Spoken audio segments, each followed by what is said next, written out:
All right. Thank you very much for that, my friend. Edward Lawrence following that. Dan Geltrude back with us, a CPA, Geltrude and Company founder, good read of the markets and economy. And, you know, Dan, with both of them, if you think about it, it's about the affordability of what they want to do. And on that economic policy regarding housing, you could go after, obviously, Kamala Harris and the $25,000 credit giveaways to buy a home. Even Donald Trump on whether if he extends his tax cuts, we see extended the limitation on mortgage interest and taxes to 10,000, which in a lot of states like the ones you and I live in are pretty limited. So how do these sort out?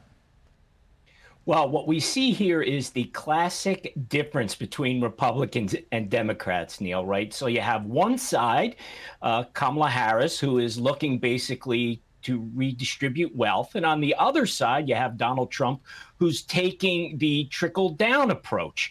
So we've heard these stories before, but what's important here is, I think no matter how you look at this, both sides are going to continue to spend. And when the government is spending like this, Neil, that's what fuels inflation, which really, if you want to talk about taxes, that's the big one that everyone has been suffering through for the last 3.5 years. So which plan is going to impact Americans most? Well, I guess it really depends on what your level of income is and what your belief is as far as whether we need to redistribute wealth or whether we believe by incentivizing people to make more, which means they would pay more, you would be able to have prosperity.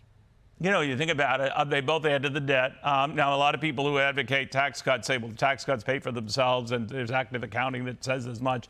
But just going on what you take away from the government revenue-wise, you have to add to the debt, and they price that in. And Wharton has, of course, Donald Trump is a graduate of Wharton, and they, of course, said that he's going to have 5 times more the debt for his plans than is Kamala Harris.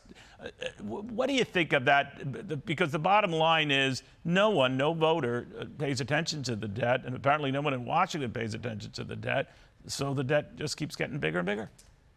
Yeah, it keeps getting bigger and bigger, Neil, because no one right now is feeling the pain. Yeah. What's being thrown out there by both candidates is all this candy, right? I'm going to give you this, I'm going to give you that. But we always have to look at who's going to pay for all this.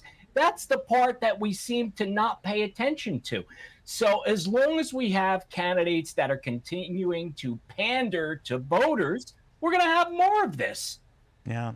If only we were rich as you, Dan, we could find a way out of this, but we can't for the time being.